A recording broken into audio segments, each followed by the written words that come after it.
Lover. Yes. Good evening, Crunchies. Well, that's a sarcastic wolf whistle. Fuck you, straight away. Let's not start off with that kind of sarcastic tone. Thank you so much for being here. Thank you for having me. It is once again an honor to be in a room with such an illustrious group of high-functioning nerds. Thank you for having me, dweebs. And you've already let yourself down, nerds, because Spider-Man was just misquoted.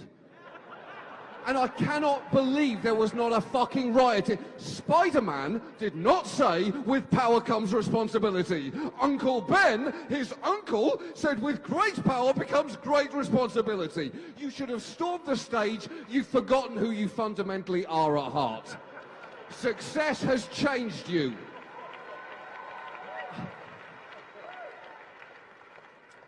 It is tremendously exciting to be here at the Crunchies, whatever they are, it's unclear. I was here 12 months ago hosting the Crunchies, and I couldn't really understand what the point of this was then. It's a year later, and I still fundamentally don't get it. My best guess seems to be it's a year. Once a year, the tech industry can get together to celebrate and quietly criticize one another.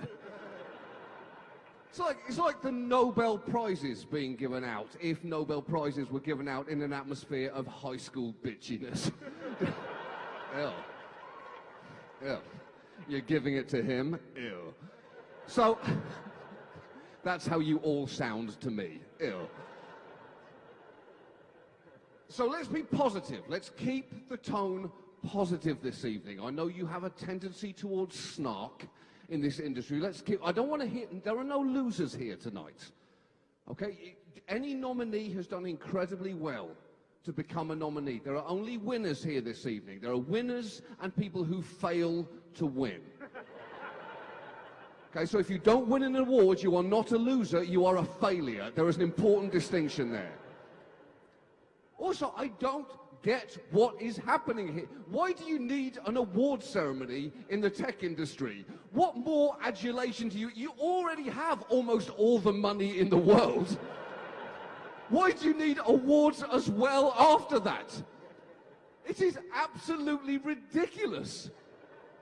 You're no longer the underdogs. It's very important that you realize that. You're not the scrappy people that people get behind. It used to be people who worked in the tech industry were emotional shut-ins who you could root for. Now those days are gone. You're pissing off an entire city, not just with what you do at work, but how you get to work. It's not easy to do that.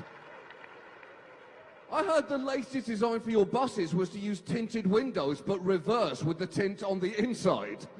The reason being, look, I don't mind if the peasants see me, I would rather not see them.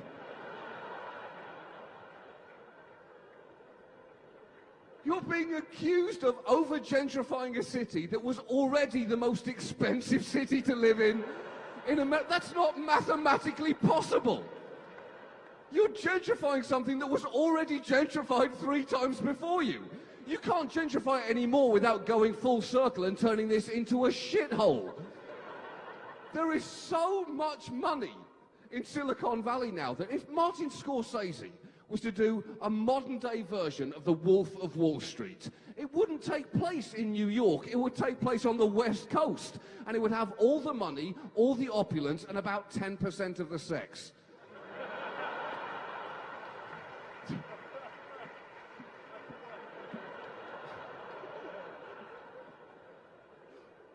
The tech industry has done some incredible things this year, however, and it's also forced people to say some amazing things. Look at the NSA technology, and thank you for providing that, by the way. The NSA technology forced Jay Carney, the White House press spokesman, a man who medically died inside 18 months ago. There's nothing, he's a husk of a man now. If you took an X-ray of Jay Carney, inside his chest there's just an ornate birdcage with a dead canary at the bottom of it. But he was asked a question a couple of months ago, and he said the most amazing thing regarding technology I've heard over the last 12 months. He was asked a question about the fact that we've been hacking the phones of, I believe, 18 world leaders, including Angela Merkel of Germany. And incidentally, I don't have a problem with that last one. Because ask yourself this, which is worse? Hacking the phone of a German leader, however dubiously, or not hacking the phone of a German leader? It was less than 100 years ago. That's all I'm saying. It was less than a century ago. And until 100 years has gone past, the German people cannot complain about being supervised. That's a fact.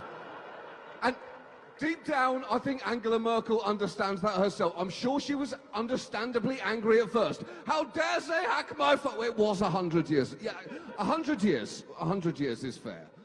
Anyway. Jay Carney was asked a question regarding Angela Merkel. He was asked the question, did we hack Angela Merkel's phone? And he said this, here's what I can say. We are not hacking it now, and we will not hack it in the future. To which you could feel the whole country going, well, I'm 2/3 reassured by that answer. But you seem to be missing a key tense in that response. Signor Carney, are not, good, will not, better. What happened to did not there? That seems important. That's like being on trial for murder and being asked the question, did you kill that man? And saying, here's what I can tell you. I am not killing him now, and I will not kill him in the future.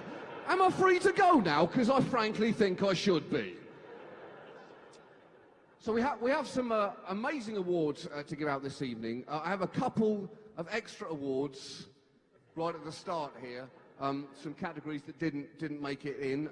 The award this year for creepiest marketing idea goes to Uber, so congratulations to Uber for their kitten delivery scheme. Delivering kittens for 15-minute cuddles. Seems like a cute idea until you think about the practicality of that concept. Never has a marketing idea potentially ended with more dead kittens at the end of it. I'm pretty sure there were a lot of requests coming from one house in the Bay Area saying, please send another batch.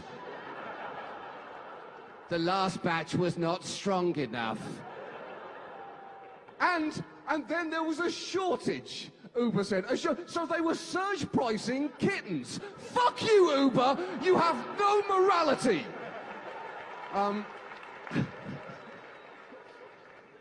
The award for cartoon villain was hotly contested in San Francisco this year. It was a tie between Larry Ellison for cheating during the America's Cup. Cheating during a yacht race is cartoon villainy at its finest. He should have a handlebar moustache and a surgically attached monocle. And he would have been the runaway winner, was it not for Tom Perkins, of course, who chose to apologize for equating the 1% with German Jews during Kristallnacht by not apologizing at all, and instead pointing out that his watch could buy him 6 Rolexes, like some kind of classless West Coast rapper. He could not be any more of a cartoon villain without sitting in a swivel chair stroking a hairless cat that he'd had delivered by the maniacs at Uber. So, are you ready for a fantastic evening of crunching? Whatever that is. I will be back sporadically through this evening. Enjoy the night!